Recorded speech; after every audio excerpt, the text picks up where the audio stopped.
Hi, I'm Megan. Today I'm going to show you how to sew the trickiest part of my wheelchair poncho pattern, which you can find in my shop called MB Cozy Capes on Etsy. Here's a poncho. It's perfect for anybody in a wheelchair because it covers just their front and then goes over their shoulders while they're sitting. It's reversible, which makes it great for wearing, but tricky to sew.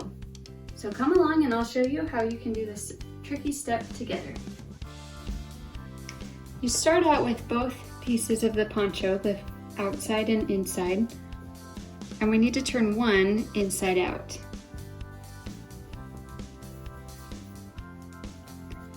Then you can put the other poncho inside so that the right sides are together.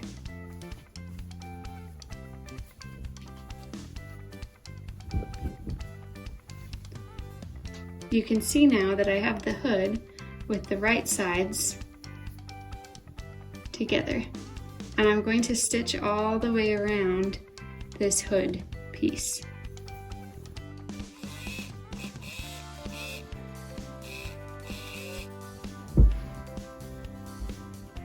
It's important to make sure that you catch the neckline. I typically go over it more than once. You can see areas like this that it didn't catch quite as well, and it just helps reinforce it. Once the hood is stitched together, you're going to turn it right side out again. This is what you're seeing, the two hood pieces with that seam that we just put in. Now, you need to pull the light gray to the inside, like it will look when you're all finished.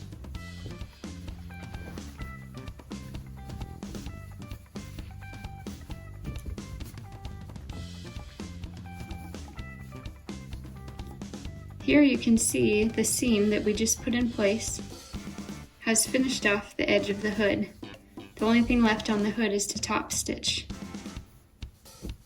Now on the back piece, I'm matching the shoulders at both edges. So again, the hood is hanging down in the middle.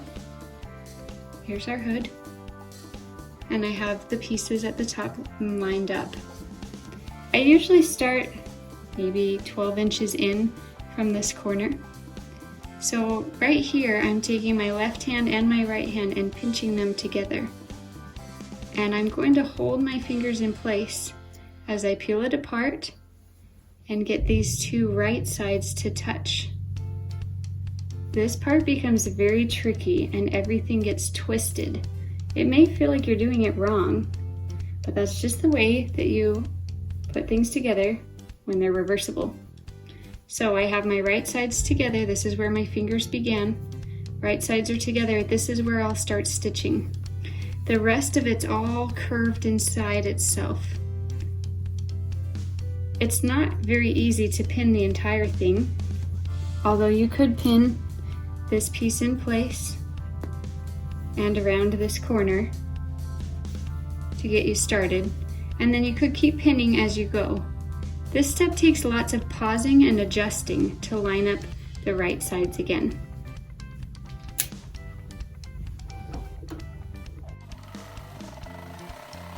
Now I'm nearing my first corner. I like to round the corner off.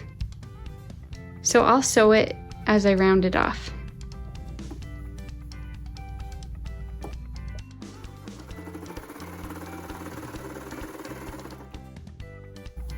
Next, you can check to match this seam to the shoulder seam of the inside fabric. So I'm just going to line those up. Here is another time where I need to adjust. So I'm pulling on my fabric to try and get the right sides to touch and line up here on the edge so that it's ready to feed through my machine. As I work my way around the entire outer edge, I continue to find spots where it's all folded, and I simply unfold and match the edges together. Here's another example where the fabric is folded and I'm untwisting it so I can match the edges. As you're getting close to the beginning again, you really have to pull the inside out. This is because of the hood. Here I've just found where I started. We started on this side. And so, as my last step, I just need to close up the rest of this remaining side. It still will feel very twisted. As you can see, it's very bunched because of that hood. This is where I began. We need to keep an opening so that I can pull the poncho right side out again. So I'm actually going to taper off the edge.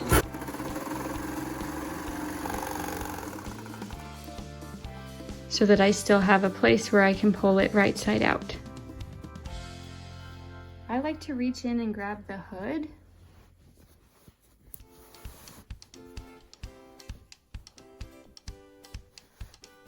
And then I can keep pulling the rest of the poncho right side out.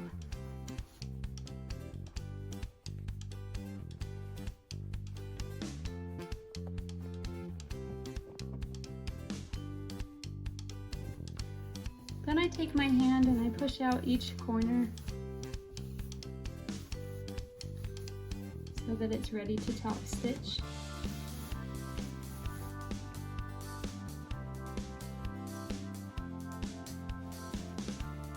And this is what we have. Here's our hood, ready to be top stitched. The back flap has a hole that we need to hand sew closed. But you can see how it's now reversible. And if we wanted, we could pull out the gray hood and wear it like this.